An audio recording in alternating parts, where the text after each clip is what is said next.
Dobrodošli na novi video. U ovom videu ćemo naučiti kako napraviti obrve u Blenderu. Prvo ćemo spojiti ove prozore, desnim klikom ovdje u sredinu i Join Areas. Sada ćemo izabrati ove obrve, idemo u Modifier i izbrisat ćemo ovaj Solidify Modifier jer nam neće trebati. Prije nego što počnemo sa dlačicama, možemo da proširimo ovu geometriju da imamo više prostora za rad. Ključit ćemo ovdje Snapping Faces i sada jednostavno možemo da pomjerimo ove vertekse dok ne dobijemo više prostora.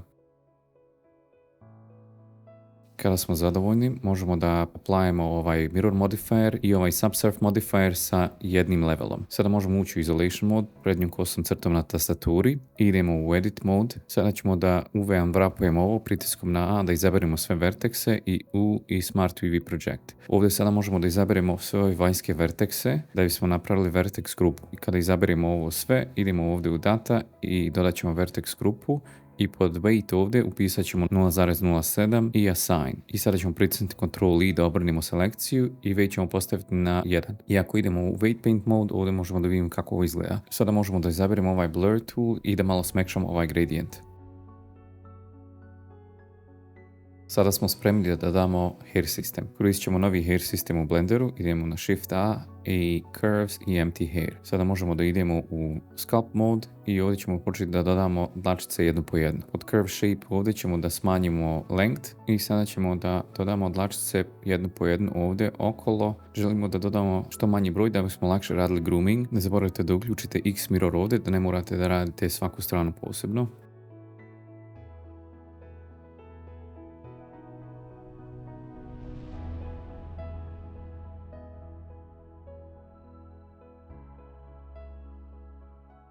Kada smo dodali dovoljan broj, možemo da izaberemo ovaj češalj ovdje i Projected i povećat ćemo Brush Radius i sada možemo jednostavno da počešljamo ove dlačice u onom smjeru kojim želite. Ovaj dio naprijed će da ide malo prema gore, ove dlačice sa gornje strane želimo da idu na dole u sredinu i ovi sa donje strane prema gore i u sredinu. Ne zaboravite da koristite reference da vidite kako ovo izgleda u stvarnosti.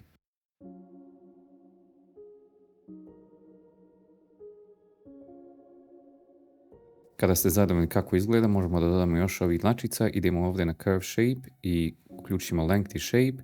Kao što vidite, ove nove dlačice koje dodamo će da prate oblik i dužinu ovih koji smo već počešljali.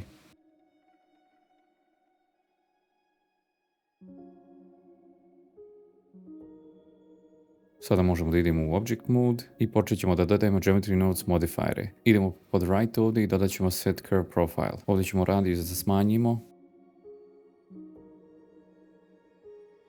I ako idemo u render mode, možemo da vidimo kako izgledaju ove dlačice sada. Shape ćemo da promijenimo 0,2. Ovaj shape određuje kolika je razlika između korina i kraja dlake. Ovdje možemo da idemo na Ctrl B da box selektujemo.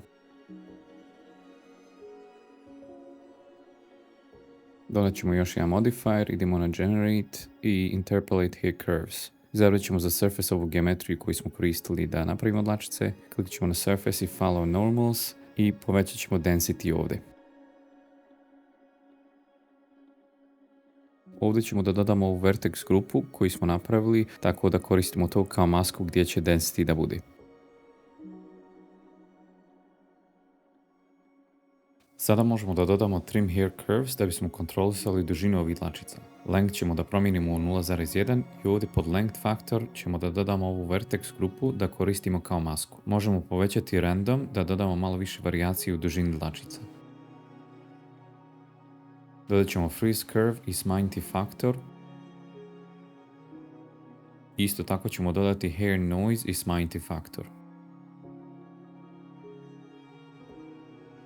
Za materijal ćemo da idemo u Shader Editor, dodat ćemo novi materijal. Ovaj Principal BSDF možete zamijeniti sa Hair BSDF, što sam ja zaboravio, ali ostatak će biti isti. Dodat ćemo Color Ramp i Curve Info Node, Intercept ćemo konektovati u Color Ramp i ove zastavi ćemo promijeniti da dvije na kraju budu malo svjetlije, a ova u sredini da bude tamnija boja. Dodat ćemo još jedan Color Ramp i konektovati Random. Ovo ćemo da spojimo sa Color Mix nodom i ovaj Random ćemo da koristimo kao faktor. Ovdje ćemo da povučemo ovu crnu boju skoro do kraja jer želimo samo par ovih svjetlijih dlačica.